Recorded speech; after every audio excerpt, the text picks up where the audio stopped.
আরবের প্রাচীনতম জনপদ মক্কা নগরী ছিল আখিরি নবী হযরত মুহাম্মদ সাল্লাল্লাহু আলাইহি সাল্লামের জন্মস্থান।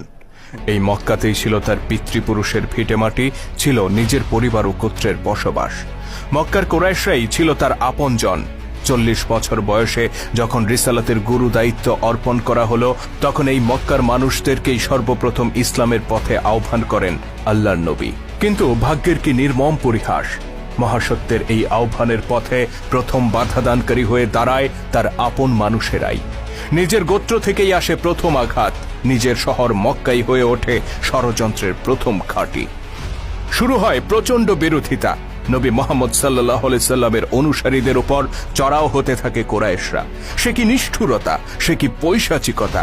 জাহিলিয়াতে নিমজ্জিত আরব সমাজ বহু অন্যায় অবিচারের সাক্ষী হয়েছিল, কিন্তু নবী মুহাম্মদ সাল্লাল্লাহু আলাইহি সাল্লামের সাথীদের প্রতি যে বর্বরতা প্রদর্শন করা হয়েছিল তা